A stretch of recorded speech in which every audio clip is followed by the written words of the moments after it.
Welcome back to Generation Sick, the power, politics, and propaganda behind America's health crisis. Written by Dr. Vic Naumov. Copyright 2016. All rights reserved. Last episode, we looked at how fear and guilt have become quiet tools of compliance in modern healthcare. Today, Dr. Naumov takes us somewhere a little different, into the actual exam room. We're covering chapters 7 and 8, a closer look at what a real conversation with your doctor would sound like if you asked the questions nobody ever asks, and a look back at how the doctor-patient relationship itself has changed, for better and for worse, over the last 100 years. Let's get into it. Dr. Naumov opens chapter 7 with two quotes that set the tone for everything that follows. The first is from Friedrich Nietzsche. Sometimes people don't want to hear the truth because they don't want their illusions destroyed. End quote. Friedrich Nietzsche. And the second, from Galileo. We cannot teach people anything. We can only help them discover it within themselves. End quote. Galileo Galilei. From there, Dr. Naumov lays out something he calls the adaptability factor. He defines health, in his own words, as the body's ability to appropriately adapt to physical, chemical, and mental stimuli, and wellness as the body's ability to adjust to its internal and external environment accordingly. Together, he argues, these two ideas form what he calls the adaptability factor, and he thinks it's one of the most misunderstood concepts in how we talk about being sick or healthy. Here's his core argument. Most of us have been conditioned to believe that if you don't have symptoms, you're healthy, and if you do have symptoms, you're sick. Dr. Naumov pushes back hard on that idea. Symptoms, in his view, are actually a sign that your body's adaptability factor is working at a high level. Your immune system and your central nervous system actively responding to something happening in your environment. In other words, a symptom isn't necessarily the disease itself. It's often evidence that your body is fighting back. Dr. Naumov contrasts this with what he calls the allopathic medical models approach, treating the body strictly from the outside in, almost always through some kind of drug or surgical intervention. He argues that this model is built on a deep distrust of the body's own natural capacity to heal and adapt, and that as a result, doctors trained in this system are taught to reach for drugs and surgery as the only legitimate paths to health, rather than supporting the body's own response. He brings up an interesting detail from the FDA itself here. The agency's own position is that, in their words, only a drug can treat, prevent, or cure a disease. Dr. Naumov finds that telling. A drug, he points out, is an artificial chemical compound tested in clinical trials and required to be shown safe and effective before approval, though he questions how meaningful those terms really are, given that every drug carries some degree of toxicity and some kind of side effect. His core critique is this. Drugs, in his view, are designed to manage symptoms, not to address why the body stopped adapting properly in the first place. And curing a patient outright, he argues, isn't actually good for a drug company's business model, since a cured patient is a customer lost. He makes this same point with an observation a lot of people will recognize once he says it out loud. Have you ever noticed that someone is called a cancer survivor, but you almost never hear someone described as cured of cancer? Dr. Naumov thinks that language choice isn't an accident. In his view, the underlying incentive structure of the system has never really been built around curing disease. It's built around money, power, and long-term symptom management. To make his point land, Dr. Naumov walks through a little thought experiment. an imagined conversation between a patient and a doctor. Picture it. A patient walks into an allopathic doctor's office and says something like this. "Doctor, I want to be as healthy as possible, and I understand that, according to the FDA, only a drug can treat, prevent, or cure disease. Since you're the expert, and you recommend drugs and surgery to your patients as the path to health, can you tell me exactly which drugs you personally take and which surgeries you've had? I just want to follow the same path to health that you do." It's a pretty funny scene when you sit with it, and Dr. Naumov's underlying question is a fair one.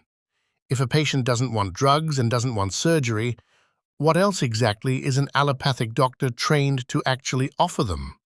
In his view, the honest answer is not much. Dr. Naumov's broader point here is this. If drugs and surgery genuinely produced health, you'd expect the people taking the most medication to be the healthiest people in the country. He argues that's clearly not what we see. His prescription, so to speak, is something he calls nurturing nature, learning to trust and support your body's own natural processes rather than reaching first for artificial intervention. And he's careful to draw a clear boundary around his own argument. He believes allopathic medicine has an important, legitimate place treating acute trauma.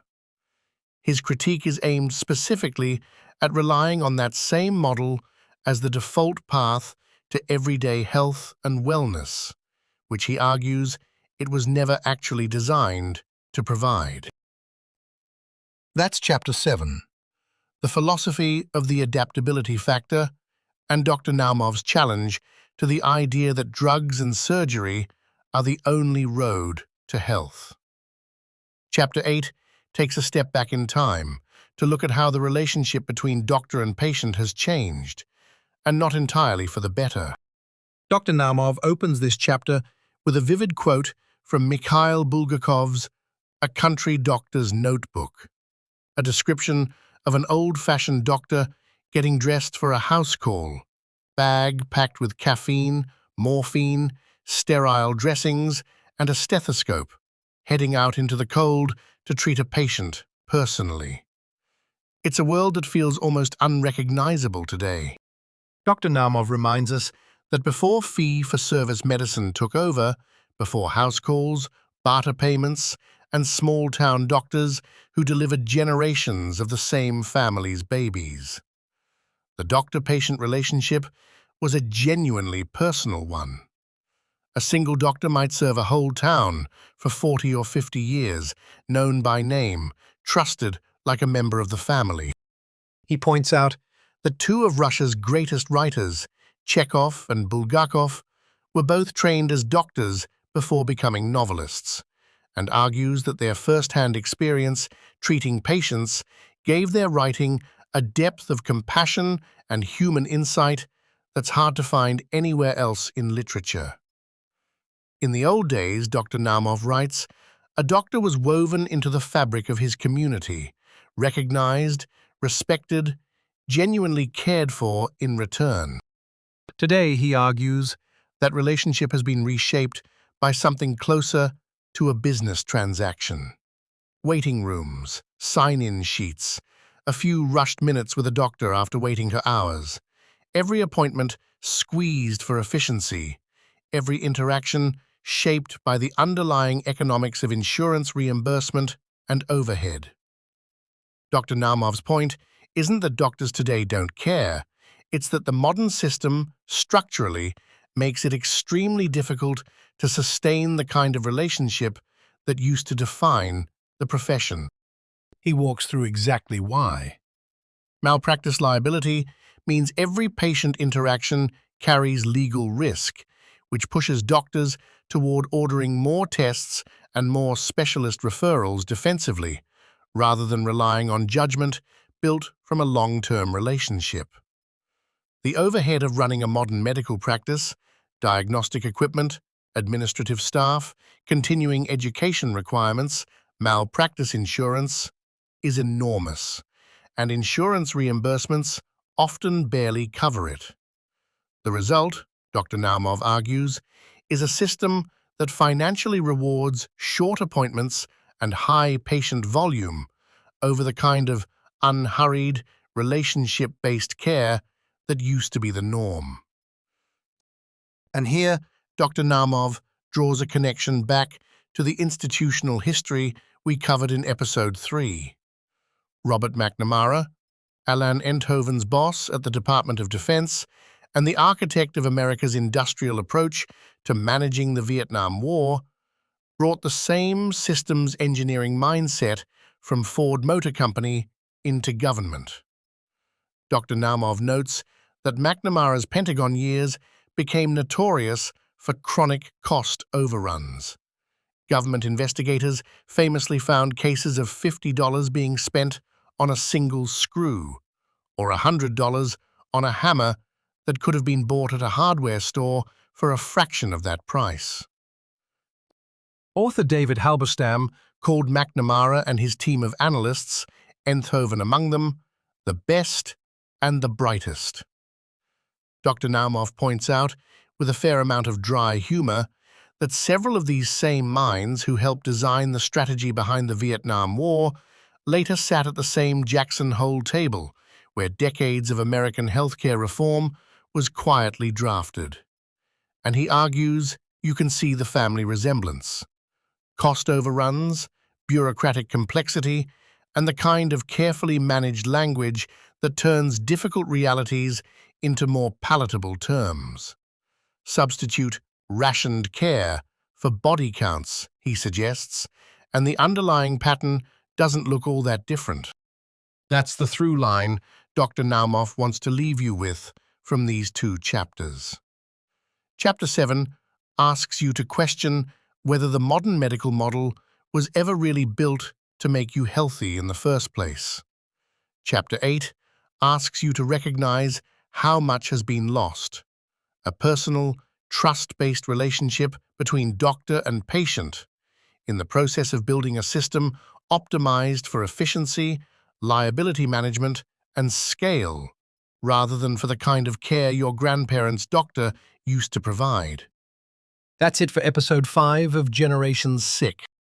If this episode made you think differently about your own last visit to the doctor, how long you waited, how long you actually got to talk, how much of that conversation was really about you, that's worth sitting with.